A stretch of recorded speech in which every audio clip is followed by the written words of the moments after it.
그리스도인이 세상을 보는 눈은 세상이 보는 것과 달라야 됩니다. 세상은 보이는 것만 믿고 또 그대로 판단하기 때문에 그렇게 보고 판단된 그것을 통해서 어떻게 하면 그 상황 가운데 내게 이익이 될 수 있을까 그렇게 판단하고 그렇게 또 실천에 옮깁니다. 하지만 그리스도인들은 보이는 것이 다가 아니다라고 믿는 사람들입니다.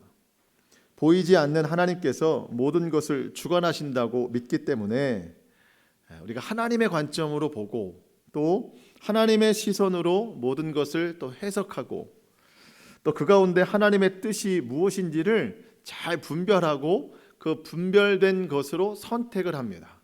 그리고 그 선택된 것에 대해서는 우리가 최선을 다해서 책임을 집니다. 그런데 사실 이렇게 하기가 어렵습니다. 당장 내 눈에 보이는 대로 반응하는 것이 우리의 습성이지, 이제 보는 건 내 눈으로 봤는데 해석은 하나님의 관점으로 한다. 사실 여기까지 나아가는 것은 쉬운 일이 아닙니다. 그렇지만 하나님은 분명히 존재하시고 또 하나님은 살아계셔서 우리의 삶을 이끄시기 때문에 우리가 그러한 과정이 좀 어렵더라도 그 과정을 꼭 우리가 지켜나가야 되고, 그런 과정을 통해서 하나님이 우리를 이롭게 하시고 또 세상을 만드신 분, 다스리시는 분의 그 순리대로 살아가는 것이 바로 그런 삶이라는 것을 우리가 깨닫고 우리가 순종을 해야 되겠습니다. 그래서 우리 무슨 일을 만나든지 하나님의 관점으로 보고 또 하나님의 뜻대로 해석을 하고 그렇게 판단됐을 때 우리가 믿음으로 일들을 해 나가야 되는 겁니다. 오늘 본문의 말씀도 그런 의미로 좀 생각해 보고자 합니다. 여러분, 룻기는 사사시대를 배경으로 하고 있습니다. 사사시대는 영적으로는 굉장한 암흑기예요. 어두운 시대입니다. 우리가 지난 주일에 보김이라는 지명을 가지고 함께 은혜를 나눴었습니다. 보김은 우는 자들이라는 뜻입니다. 우는 자들. 하나님께서 약속하신 가나안 땅 이스라엘을 들여보내시고 거기에는 모든 족속을 이스라엘의 손에 붙이셨으니 다 이기게 한다 말씀하셨으니 이스라엘은 들어가서 모든 족속을 다 몰아내면 되는 겁니다. 그런데 그들이 이런저런 이유로 그 땅에 있는 모든 백성들을 몰아낸 것은 아닙니다. 남겨뒀습니다. 하나님께서 말씀하셨어요. 너희가 몰아내지 않은 남겨둔 그 이방 민족들로 하여금 너희는 고통을 받게 될 것이다. 불순종으로 인한 그 고통받게 됨에 대해서 이제 그들이 큰 소리로 울었어요. 그 이름을 보김이라 할 정도로 큰 소리로 울었습니다. 문제는 울기만 하고 행동의 변화가 없었다는 거예요. 그 세대, 믿음 없는 세대는요, 그 다음 세대에게, 자녀 세대에게 믿음을 전달해 주지도 못했습니다. 그렇게 믿음이 전해지지 않은 그 자녀 세대가 살게 된 때가 사사시대입니다. 그러니까 사사시대에는 믿음이 없는 시대예요. 대부분. 사사는 누구인가? 그 사사시대 당시에 백성들을 인도했던, 지도했던 지도자를 뜻하는데, 여러분, 사사시대 바로 전까지는요, 여호수아가 인도자였습니다. 여호수아 전에는 모세가 지도자였습니다. 모세와 여호수아는 하나님께서 공식적으로 지정해 주신 이스라엘의 지도자였어요. 하나님이 그들을 통해서 이끌어 가셨습니다. 그런데 여호수아까지 인도자의 시대가 다 끝나고 이제 하나님의 약속대로 분명히 이제 몰아냈어야 되는데, 몰아내지 않은 그 이방 민족들로 고통을 받는다, 침략을 당한다, 하나님께서 말씀을 해주셨어요. 그 이방 민족들의 침략을 통해서 이스라엘이 굉장히 고통을 당합니다. 부르짖음의 소리가 하늘에 닿아요. 그래서 이방 민족들의 침략을 통해 고통받을 때 하나님께서 특정한 사람들을 한 사람씩 불러서 그 고통받는 때를 구원하게 하시는, 그때 부름받은 사람들이 사사입니다. 사사. 그러니까 모세는 계속해서 지도자였지만, 여호수아도 계속해서 지도자였지만, 사사는 때마다, 고통이 있을 때마다 한 사람씩 불러서 그 때를 면하게 하시는 거예요. 사사기에 보면은요, 여러 명의 사사들이 나옵니다. 그만큼 이스라엘이 많은 이방 민족들로 하여금 침략을 당했다는 뜻입니다. 그만큼 많은 고통의 때를 지났다는 뜻입니다.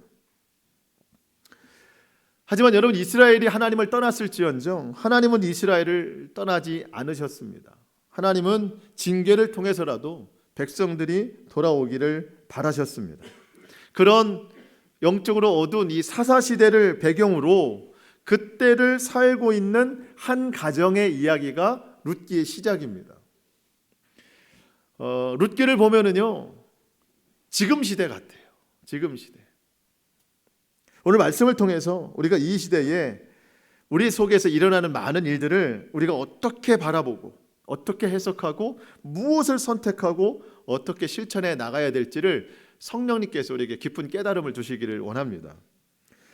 이제 그러한 관점으로 오늘 말씀을 볼 때 몇 가지 오늘 메시지를 하나님 우리에게 주시는데요. 첫 번째 메시지는 우리가 어떠한 경우라도 하나님을 떠나지 않는 것은 물론이거니와 하나님을 절대 멀리해서는 안 된다는 겁니다. 오늘 1절과 2절 말씀입니다. 한번 보겠습니다. 사사들이 치리하던 때에 그 땅에 흉년이 드니라. 유다 베들레헴 한 사람이 그 아내와 두 아들을 데리고 모압 지방에 가서 거류하였는데 그 사람의 이름은 엘리멜렉이요 그 아내의 이름은 나오미요 그의 두 아들의 이름은 말론과 기럯이니 유다 베들레헴 에브라 사람들이더라. 그들이 모압 지방에 들어가서 거기 살더니 유다의 베들레헴에 엘리멜렉이라는 사람이 있습니다. 한 가정의 가장입니다. 아내가 있고 두 아들이 있습니다. 그렇게 살던 베들레헴에 흉년이 들었습니다. 여러분, 남편, 아버지 그런 입장에서 지금 흉년이 들어서 먹을 것이 없고 살기가 어려운 때에 살기 위해서 모압 지방으로 이사를 간 거예요. 충분히 이사 갈 수 있고 한 가정의 가장으로서 책임지기 위해서 그런 행동을 할 수 있습니다. 여기까지가 세상의 관점이에요. 보이는 대로 하는. 자, 그렇지만 영적인 관점으로 하나님의 관점으로 보는 거예요. 이제 엘리멜렉은 이스라엘 사람입니다. 하나님 믿는 사람이에요. 그가 살던 땅 베들레헴은 하나님께서 오래전 조상들에게 약속으로 두신 가나안 땅에 속한 땅입니다. 그 땅에 살면서 그 후손으로 기업으로 물려받는 땅입니다. 하나님이 약속으로 주신 땅입니다. 그 땅을 떠나면 안 되는 것이죠. 그리고 그가 베들레헴을 떠나 이주한 모압은 완전한 이방 땅입니다. 이방신을 섬기는 곳입니다. 단지 삶의 거주지를 옮긴 것이 아니라 하나님을 떠나 이방으로 향한 것입니다. 물론 룻기의 시작이 사사들이 치리하던 때라는 말로 시작이 되면서 그때는 영적으로 또 사회적으로 굉장히 어둡고 패역한 시대라는 것을 우리에게 암시는 합니다. 어쩌면 그렇기 때문에 엘리멜렉이 이런 결정을 내렸는지도 모르겠어요. 하지만 성경은 그때 그런 일이 있었다라는 지식을 전달하는 것이 아니라 오늘 우리에게 영적인 깨달음을 갖게 한다는 겁니다. 여러분, 하나님께서 약속하셔서 가라 하신 그 땅에도 흉년이 들 수 있어요. 예수 믿는 사람들에게 고난과 고통이 찾아올 수 있습니다. 뜻하지 않은 어려움이 올 수도 있고요. 때로는 건강에 이상이 올 수도 있고 물질의 아픔, 관계의 어려움, 일이 잘 안 된다, 여러 가지 어려운 일들이 올 수 있습니다. 이때 세상은 당장 눈에 보이는 것만 해결하려고 하는데 그리스도인들은 내게 찾아온 그 많은 흉년의 일들, 어려움의 일들, 이 일들을 둘러싸고 있는 하나님을 볼 수 있어야 된다는 거예요. 내가 겪는 이 문제보다 더 크신 하나님, 그 하나님께서 이 문제를 반드시 해결하실 것이다. 이 믿음의 관점으로도 보지만 먼저는 이 고난, 이 흉년, 어려움을 통해서 하나님이 나에게 말씀하시는 뜻이 무엇인가를 분별해야 된다는 거예요. 해석할 수 있어야 된다는 거예요. 이 일로 내게 하나님이 어떤 메시지를 주시는 것인가. 당장 어려움이 왔다고 해서 나의 어떠한 일로 이 어려움을 주셨나? 그런 생각이 아니에요. 이 어려움의 일들을 통해 하나님의 뜻이 무엇일까를 잘 분별할 수 있어야 된다는 겁니다. 개인뿐만 아니라 믿음의 가정은 더 그래야 됩니다. 가정에 어려움이 찾아왔을 때 함께 극복해 나갈 수 있는 믿음이 필요한 거예요. 자, 여러분, 오늘 본문에 엘리멜렉이 살던 땅에 흉년이 들어오자 온 가족이 모압 땅으로 이주를 했습니다. 왜 거기로 갔죠? 이유는 하나예요. 살려고 갔습니다. 살려고 갔어요. 삶의 기반이 흔들릴 정도로 흉년이 찾아왔기 때문에 살 길을 찾아서 어디든지 그냥 떠난 겁니다. 도착한 곳이 모압 땅이에요. 근데 여러분, 성경은 그렇게 떠나서 산 그곳에서의 삶이 어떠했는지 과정은 기록하지 않고 결과만 기록해놨거든요. 여러분, 결과가 참 안타깝습니다. 3절 말씀. 나오미의 남편 엘리멜렉이 죽고 나오미와 그의 두 아들이 남았으며.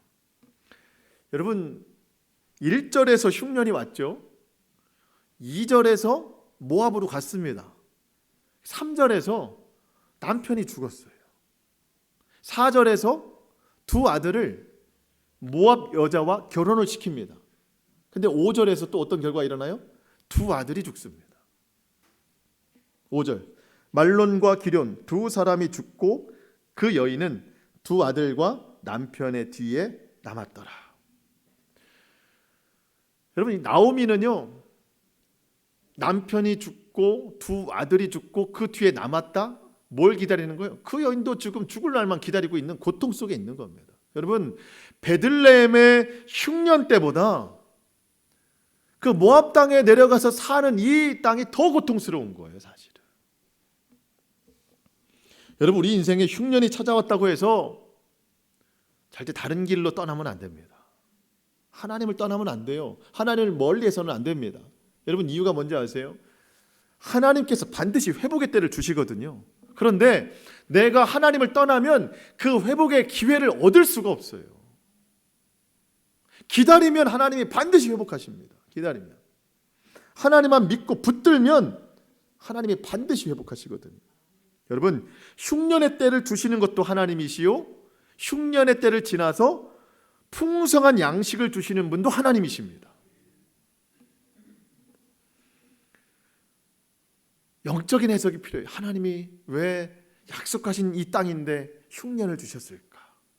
이 흉년의 때에 하나님이 나에게 어떤 믿음의 행동을 기대하실까? 여러분, 그거를 분석할 수 있어야 되는 거예요. 그러면서 해석이 된다면 선택해야 돼요.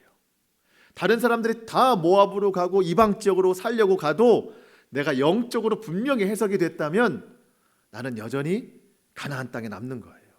베들레헴 땅에 남는 겁니다. 그렇게 결론이 나는 거예요. 결국 하나님께서 그 베들레헴 땅에 풍성한 양식을 두셨다고 성경은 말씀합니다. 여러분, 6절이에요. 6절. 그 여인이 모압 지방에서 여호와께서 자기 백성을 돌보시사 그들에게 양식을 주셨다 함을 듣고. 그러니까 그 나오미가 모압 지방에서 남편 죽었어요. 아내도 그 두 아들이 죽었어요. 이제는 그 죽은 사람의 뒤를 기다리고 있는 거예요. 그렇게 소망 없이 살고 있는 때 들려온 소식이 뭐예요? 자기 고향 베들레헴에 풍성한 양식을 하나님이 주셨다는 소식을 들었어요. 여러분, 때가 되면 하나님은 다 채우십니다.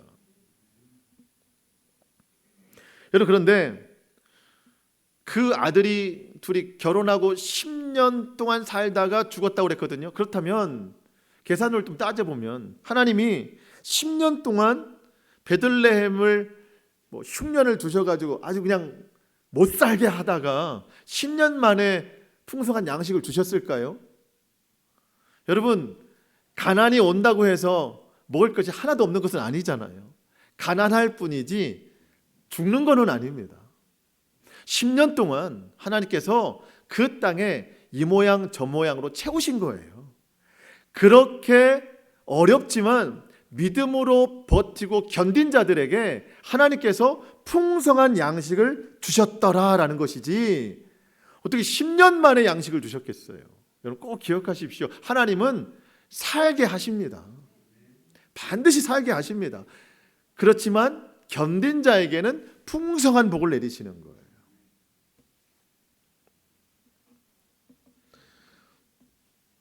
여러분 흉년의 때는요, 믿는 자나 믿지 않는 자나 누구에게나 찾아올 수 있습니다. 그때 우린 달라야 돼요. 하나님을 볼 수 있느냐. 그런 일이 와도 하나님을 떠나지 않고 하나님이 원하시는 믿음을 선택할 수 있느냐. 어려움 중에도 하나님의 사람으로서 믿음의 책임을 다할 수 있느냐. 여러분 하나님은 그거를 지켜보시는 겁니다. 하나님의 백성들이 이 흉년의 고통에 있는 것을 하나님이 기분 좋게 보실까요? 그렇지 않아요. 더 마음 아파하시죠. 하지만 깨닫게 하시는 거예요. 깨닫게. 완전히 하나님께 돌아오라고. 그러면서 깨닫는 자에게 풍성한 은혜를 주십니다. 여러분 무엇보다 우리의 가정이, 여러분 가정이 흉년이라는 어려움이 찾아올 때 우리 정말 믿음 잘 지켜야 됩니다. 그럴 때 우리는요, 믿음으로 하나 되어야 됩니다. 다른 일로는 싸워도 그럴 때는요, 가정에 어려움이 있을 때는요, 믿음으로 완전히 하나 되어야 돼요. 여러분 한번 따라해 보십시오. 같은 뜻, 같은 마음, 같은 말. 아멘. 믿음으로 같은 뜻을 가져야 됩니다. 같은 마음이 되어야 됩니다. 같은 말을 하기 시작해야 돼요. 같은 말. 어떤 말? 믿음의 말. 하나님이 하신다. 하나님을 믿자. 하나님의 뜻이 있다.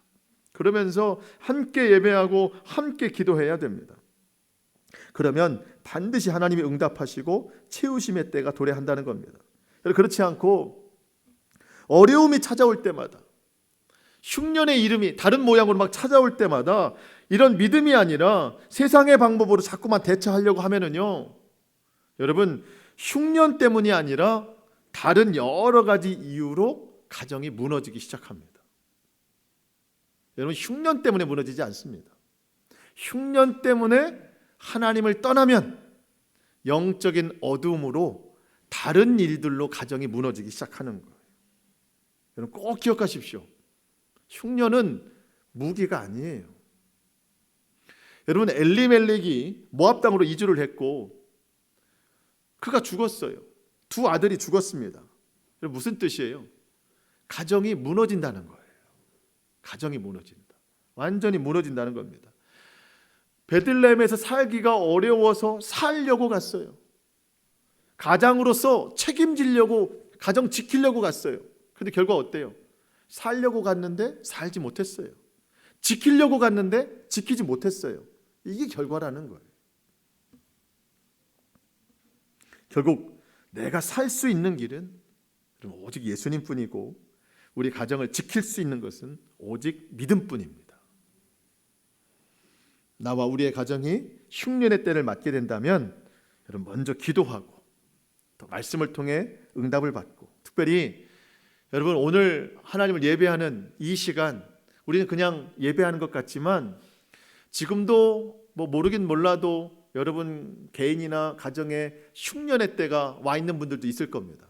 그럼에도 불구하고 이렇게 예배한다고 하는 것은요, 신앙 고백이에요. 하나님, 나와 내 가정 안에 흉년이 왔지만 그래도 하나님이 나의 주인이십니다. 여전히 예수님이 우리 가정의 주인이십니다. 그러한 고백이 예배예요. 그러한 고백이. 하나님 얼마나 기뻐하시겠어요. 그래서 흉년이 찾아오면은요, 더 열심히 하나님을 예배하는 겁니다. 그러면 흉년의 때가 짧아져요. 채우심의 때가 반드시 도래하는 겁니다. 여러분 어려움 중에 더 믿음을 갖고 더 하나님을 예배할 수 있기를 축복합니다. 그러면 반드시 채우심의 때가 오는데 그때 우리가 더욱 주님을 기쁨으로 찬송하게 될 줄로 믿습니다. 절대 하나님을 떠나면 안 돼요. 하나님 멀리하면 안 됩니다. 이제 가정에 어려움을 맞게 된 후에 세 사람만 남았어요. 나오미와 두 며느리만 남았습니다. 남편도 죽고 두 아들도 다 죽었어요. 며느리의 이름은 오르바, 룻. 오르바와 룻입니다. 말씀드린 것처럼 나오미는 소문을 들었어요. 하나님께서 자기 백성에게 축복하셨다. 베들레헴에 양식이, 하나님의 양식이 내려졌다. 이 소식을 듣고 돌아가려고 했어요.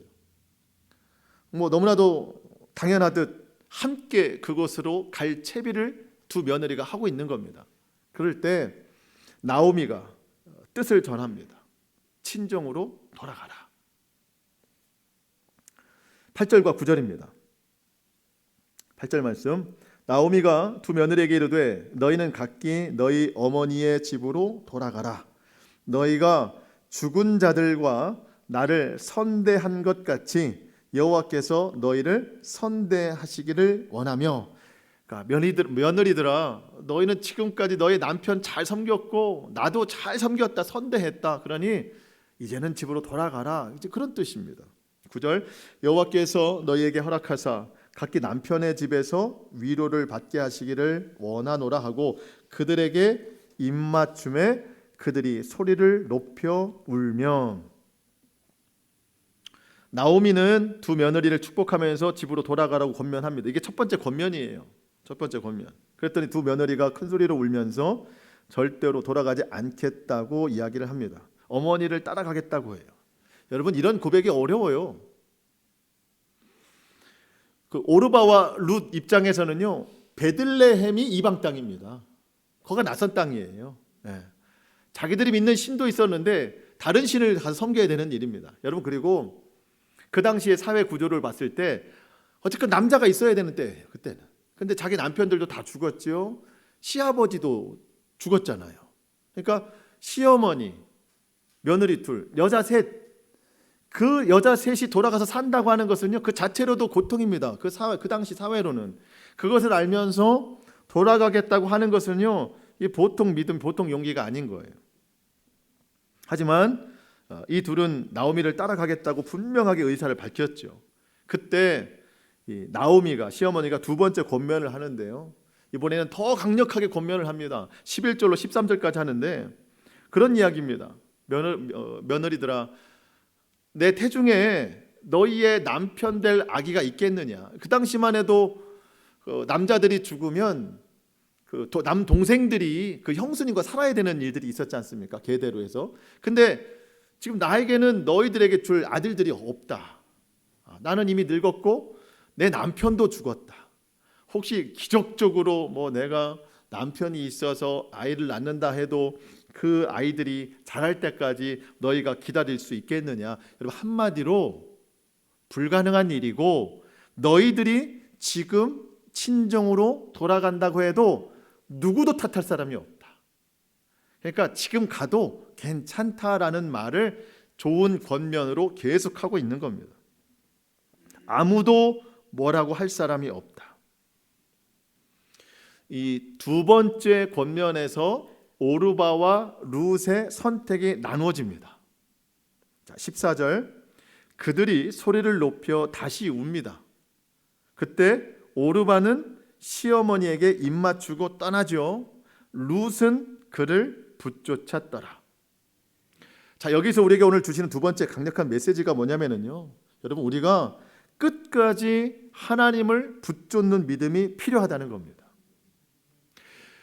좀 전에 말씀드린 첫 번째 메시지는요, 견디기 어려운 흉년의 때에, 고난의 때가 닥쳤을 때 하나님을 떠나면 안 된다는 말씀이었고, 고난의 때 하나님 떠나면 안 된다는 말씀이었고, 지금은 유혹과 타당한 상황들이 있을 때에 괜찮아 라고 하는 그 상황의 때에 끝까지 예수님을 붙잡는 믿음이 필요하다는 겁니다. 좀 다르죠? 지금 나오미의 권면을 받고 있는 두 며느리의 경우가 그렇습니다. 여러분, 나오미는요, 인간적으로 이런 권면을 할 수 있어요. 그렇죠? 그렇지만 이 권면을 받아들이는 것은, 또 선택하는 것은 두 며느리의 몫입니다. 오르바와 룻 두 사람 다 첫 번째 권면에서는 큰 소리로 울면서 어머니와 함께 베들레헴으로 가기를 원했다고 했어요. 하지만 두 번째 권면에서는 둘의 선택이 나누어집니다. 여러분, 그렇다고 우리가 이 오르바를 함부로 욕해서는 안 됩니다. 인간적으로 볼 때 할 만큼 한 거잖아요. 어머니한테 잘했어요. 남편한테도 잘했어요. 어머니가 돌아가라 권면했는데 아닙니다. 나는 어머니와 함께 가겠습니다. 했어요. 어머니가 두 번째 강력하게 아니다. 가라. 어쩌면 가는 것이 어머니에게 효도하는 걸지도 몰라요. 어머니가 이렇게 강력하게 얘기하니까. 근데 여러분, 인간적인 생각은 그런데 제가 서두에도 말씀드렸지만 우리의 생각은 인간적인 게 아닙니다. 인간적인 생각을 넘어서 영적인 해석을 할 수 있어야 된다는 겁니다. 그것이 굉장히 중요한 결과를 낳아요. 여러분, 이 두 여인은요, 이방 여인이지 않습니까? 근데 나오미를 통해서 하나님을 알게 됐고 하나님을 믿게 됐어요. 두 사람의 선택, 겉모양은 오르바는 친정으로 가고 룻은 시어머니를 택한 것으로 드러나지만 이게 겉모습입니다. 근데 성경은 영적인 측면으로 이 사실을 접근합니다. 영적인 측면으로. 이게 무슨 얘기냐면 오르바가 입 맞추고 떠났습니다. 14절에서 떠났어요.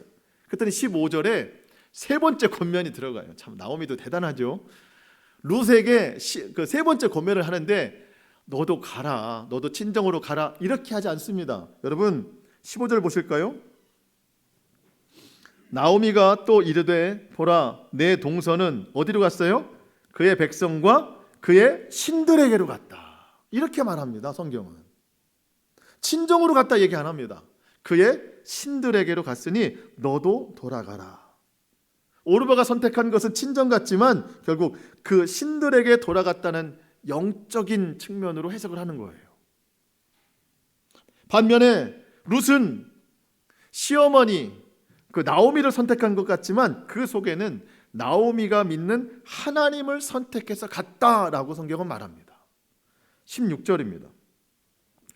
룻이 이르되 쭉 가서 이제 어머니 그만 제게 그런 말씀 그만하세요. 저는 결정했습니다. 맨 마지막 뭐예요?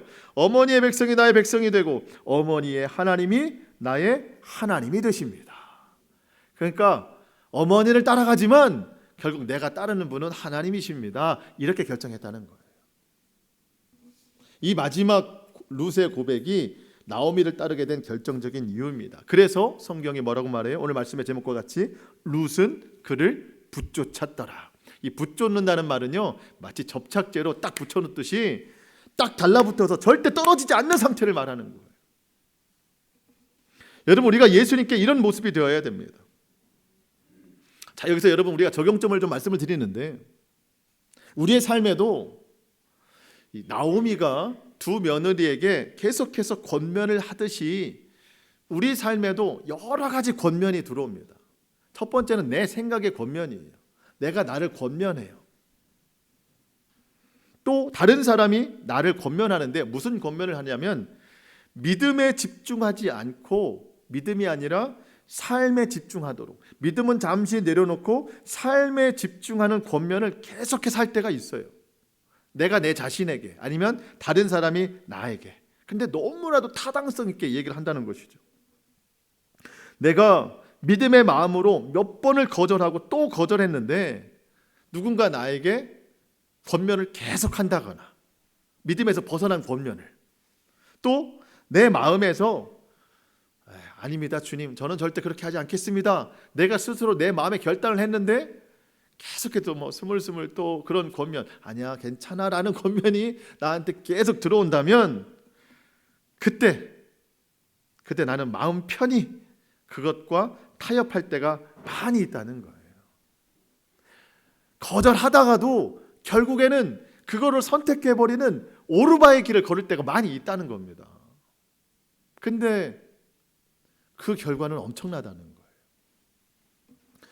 예를 들어서 사람을 만나고 우리가 무슨 일을 할 때 회사나 직장에서 또 사업장에서 일을 하다 보면은 우리는 양심상 그러면 안 될 것 같은 일들에 대한 분별이 분명히 있잖아요. 우리 속에 양심이 있으니까. 근데 어떤 일을 내가 혼자 하는데 이 일을 내가 처리할 때 이거는 내 양심이 좀 꺼려지는 일인데 아니야 안 돼라고 계속 거절해요. 근데 계속 거절하는데도 그게 자꾸 눈에 보인다.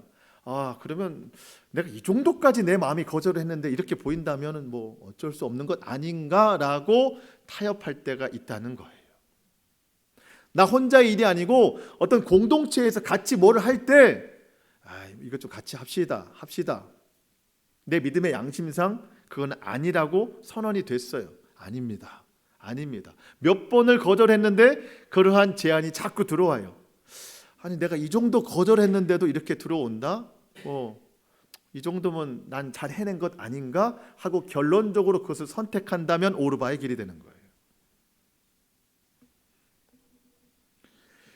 믿음 생활도 마찬가지입니다. 참 지금 흉년의 때 아닙니까? 이런 때 믿음 생활 지키기 정말 어려워요. 신앙생활하기 어렵습니다. 그런 때에 잘 해내고 있는데 그러던 중에 자꾸 삶이 더 눈에 보이고 삶에 치중할 일들이 많이 생각이 난다면 그래 내가 지금까지 이 어려움 중에 잘 해내왔는데 이런 중에 이런 게 보인다면 이거는 뭐 하나님도 이해하실 거야 라고 해서 결국 믿음 혹은 예배, 말씀, 순종 내려놓고 그 길을 택한다면 오르바의 길이 되는 거예요. 죄의 경우가 더 그렇습니다. 죄의 경우 우리의 양심상 죄를 계속 물리치죠. 안 돼. 이건 죄악스러운 일이야. 죄를 지으면 안 돼. 몇 번 거절하고 또 거절합니다. 그런데 그 죄는 떠나지 않아요. 자꾸만 우리의 마음과 생각에 맴돕니다. 내가 하지 않으려고 몇 번을 거절했지만 그런 생각이 계속 들 때 내 마음이 어떤 생각이 드냐면 이 정도 거절했으면 나도 괜찮은 것 아닌가라고 한 내 거절에 대한 수고를 내가 높이 평가해요.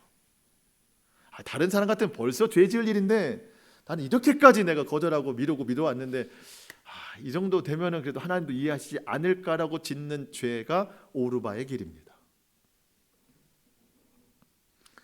제가 여러분들한테 너무한 걸 설명하고 있나요 지금? 여러분 근데 제가 이렇게 말씀드리는 이유가 있어요.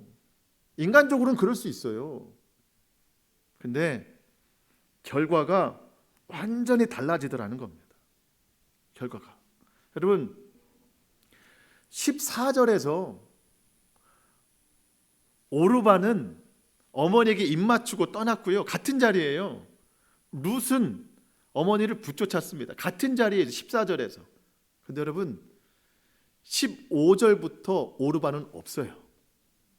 전혀 등장하지 않습니다. 인간적으로 잘 선택해서 간 것 같지만 영적으로는요 없어졌어요. 근데 여러분 룻은요 다윗의 증조 할머니가 되는 거예요. 다윗의 이방 여인인데 그리고 예수님 족보에 올라가지 않습니까? 무슨 뜻이에요? 구원 백성이 됐다는 뜻입니다. 여러분 이 차이가 난다는 이 차이가 이것 때문에 말씀드리는 거예요. 왜 우리가 붙쫓아야 되는지 왜 우리가 오르바의 길을 가면 안 되는 건지 인간적으로는 이해가 돼요. 근데 이런 엄청난 차이가 있기 때문에 우리가 예수님을 붙쫓아야 된다는 거예요.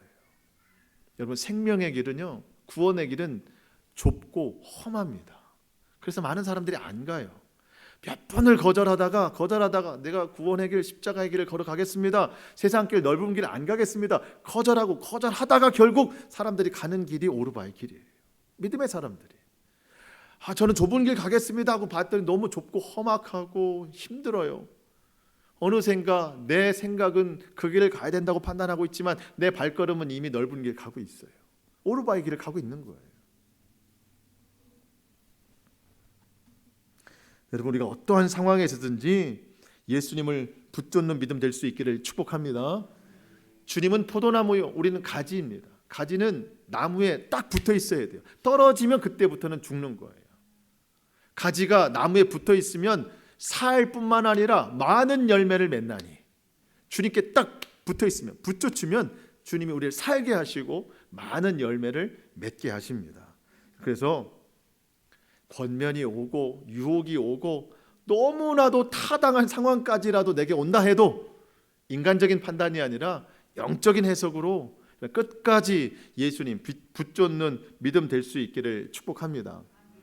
마지막으로 한 가지 더 오늘 우리에게 주시는 메시지는요 어떠한 경우에라도 끝까지 사랑하라는 말씀인데 여러분 룻은 나오미를 통해 듣게 된 하나님을 믿고 나오미를 따라서 하나님께서 선택하신 나라를 가겠다고 결정합니다. 그런데 그만큼 또 마음에 중요하게 생각했던 것이 하나님을 믿기도 하지만 홀로 지낼 시어머니, 그 시어머니를 홀로 둘 수 없어서 내가 어머니를 돌보겠습니다. 그 사랑으로 그 땅을 향해 나아간다는 거예요. 여러분 17절 말씀, 어머니께서 죽으시는 곳에서 나도 죽어 거기 묻힐 것이라. 만일 내가 죽는 일 외에 어머니를 떠나면 여호와께서 내게 벌을 내리시고 더 내리시기를 원하나이다 하는지라. 여러분 룻은 이미 그 어머니를 통해서 네가 나에게 너무 선대했다, 아까 얘기 들었잖아요. 너의 남편에게도 또 시어머니 나에게도 너는 너무 많은 선대를 했다, 너무 많이 사랑을 베풀었다, 지금까지도 충분히 사랑 베풀고 왔다라는 말인데 룻은 그 사랑 멈추지 않습니다. 나오미와 함께 베들레헴 가기를 결정합니다. 룻의 이 사랑의 실천은 다른 사람을 인식함이 아니에요. 누가 알아주지 않아도 괜찮아요. 어쩌면 나오미 시어머니를 통해서 알게 된 하나님의 그 사랑이 크고 위대하다는 것이 느껴져서 그 사랑 내가 받았으니 내가 이 사랑을 실천하고 사는 것이 하나님의 뜻이다, 아마 그렇게 생각했던 것 같아요. 물론 끝까지 사랑하는 것 쉽지 않습니다. 때로는 내가 사랑하려고 하는데 그 사랑을 멈춰서게 할 만한 일들이 너무 많아요. 사실 시어머니와의 관계가 그렇지 않습니까? 시어머니 관계. 오늘 보니까요, 완전히 이거 우리 문화 같아요. 시어머니와 며느리와의 관계. 굉장히 섭섭한 일이 오늘 나와요, 지금. 시어머니에 대해서. 그런데 그 며느리가 끝까지 시어머니를 따라갑니다. 여러분 어느 입장에서도 서지 마시고, 지금 시어머니 입장이나 며느리 입장에 서지 마시고 성경적인 관점에서 우리가 보자는 겁니다. 19절에 보니까요, 베들레헴으로 돌아간 이 나오미를 사람들이 알아봐요. 나오미가 돌아왔다. 나오미라는 이름의 뜻이 기쁨이거든요. 기쁨이가 돌아왔다. 근데 나오미가 그 이름을 싫어합니다. 나는 이제 기쁘지 않아. 내가 그 모압 땅 내려가서 얼마나 많은 것을 잃고 왔는데 내 이름은 이제 고통이야, 마라라고 불러라. 고통이야, 괴로움이야. 그러면서 21절에 하는 말이, 룻이 듣기에 굉장히 서운한 말을 해요. 지금 21절에 내가 풍족하게 나갔더니 여호와께서 내게 비어 돌아오게 하셨느니라. 여호와께서 나를 징벌하셨고 전능자가 나를 괴롭게 하셨거늘 너희가 어찌하여 나를 나오미라 부르느냐 하니라. 여러분 여기서 룻이 듣기에 조금 좋지 않은 표현이 뭐가 있을까요?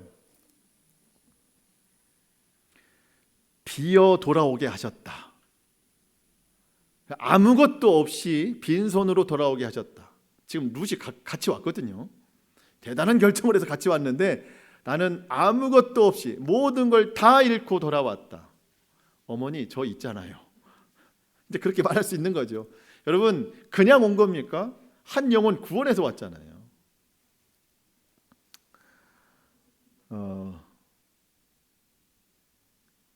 그렇지만 룻은 전혀 서운해하는 것 같지 않아요. 이게 뭐 단편적인 이야기입니다. 여러분 이것뿐이겠어요? 더 많은 갈등의 구조가 있겠죠. 당연히 여러분 우리가 너무 그렇게 착한 마음으로 보시면 안 됩니다. 분명히 그런 구조가 있고요. 제가 볼 때는요, 룻에게는 어쩌면 이때부터가 흉년이에요. 베들레헴의 풍년이 돌아왔지만 룻에게는 이때부터가 흉년의 때가 찾아온 거예요. 그거를 본인이 직접 선택해서 찾아온 겁니다. 그러니 얼마나 갈등 구조가 많이 있겠어요. 사랑할 수 없는 이유들이 얼마나 많았겠어요. 근데 뒷이야기들을 보면은요, 룻은 끝까지 시어머니를 사랑합니다. 하나님께서 이걸 보셨어요. 기억하셨습니다. 그러면서 룻에게 큰 축복을 내리십니다. 이 일 후에 룻이 보아스라고 하는 이제 앞으로 남편 될 사람을 만나는데, 이삭 밭에 가서 그냥 옆에서 이삭을 줍는 일, 뭐 정식적인 우리말로 하면 뭐 직원도 아니고 그냥 소외된 계층으로서 이삭을 줍는 그런 일로 이제 가 있는데, 보아스가 딱 그를 알아봅니다. 유력한 사람입니다. 믿음 있는 사람이에요. 그러면서 그 보아스를 통해서 하나님의 그 기억하심, 룻이 지금까지 선하고 사랑을 베푼 그것을 보신 하나님의 기억하심을 보아스의 입술을 통해서 증거를 하시거든요. 마지막으로 2장 11절과 12절 하나님이 이렇게 기억하시고 축복하십니다. 2장 11절 12절 보아스가 그에게 대답하여 이르되 내 남편이 죽은 후로 내가 시어머니에게 행한 모든 것과 내 부모와 고국을 떠나 전에 알지 못하던 백성에게로 온 일을 내게 분명히 알려줬느니라. 여호와께서 내가 행한 모든 일을 보답하시기를 원하며 이스라엘의 하나님 여호와께서 그의 날개 아래에 보호를 받으러 온 내게 온전한 상 주시기를 원하노라 하는지라. 내가 그 시어머니에게 행한 모든 것을 하나님이 다 보았다. 그리고 낯선 땅에 와서 믿음을 가지고 온 것을 하나님이 다 보셨다. 하나님이 보시고 기억하셔서 하나님께서 너에게 상 주실 것이다. 하나님은 다 기억하십니다. 보응하시는 분이세요. 보답해 주시는 분이십니다. 문득 그런 생각 들어요. 요즘에 왜 내게 은혜가 없을까? 왜 하나님의 도우심의 손길을 경험하지 못할까? 왜 그럴까? 내게 사랑이 없구나. 내가 사랑하면, 내가 누군가를 진심으로 끝까지 사랑하면 하나님이 보시고 기억하시고 은혜 주시고 보응하시는데 내게 왜 그런 게 없을까? 내 마음이 강팍하구나. 내 마음에 사랑이 없구나. 내 마음에 믿음이 없구나. 거기를 한번 찾아봤으면 좋겠습니다. 그래서 우리가 오늘 말씀을 통해서 좀 사랑을 회복했으면 좋겠어요. 내가 누군가를 사랑하되 끝까지 사랑하는, 물론 사랑할 수 없는 이유들이 툭툭 튀어나오죠. 하지만 하나님의 큰 사랑에 비하면 우리는 해낼 수 있다고 믿습니다. 또 그것이 하나님의 은혜와 축복을 바라볼 수 있는 능력이 된다는 겁니다. 자, 말씀을 마치겠습니다. 여러분, 오늘 우리의 믿음을 좀 잘 점검해 볼 수 있기를 바라요. 나는 오늘 무엇을 따라 살고 있는가? 어떤 목적을 가지고 살고 있는가? 예수님을 믿지만 정말 내 속에 예수의 생명이 살아 있는가? 오늘 우리에게 허락하신 이 말씀을 깊이 새겨서 환난과 고난, 풍파가 우리에게 찾아올 때라도 절대로 한순간도 주님 놓치지 않고 끝까지 예수 붙잡는 믿음, 나에게 허락하신 이 귀한 사랑과 믿음의 사명들을 잘 감당하는 나, 그리고 무엇보다 우리 가정이 그렇게 되기를 소망합니다. 그러한 믿음으로 함께 결단하며 기도하며 나가겠습니다. 기도하시겠습니다.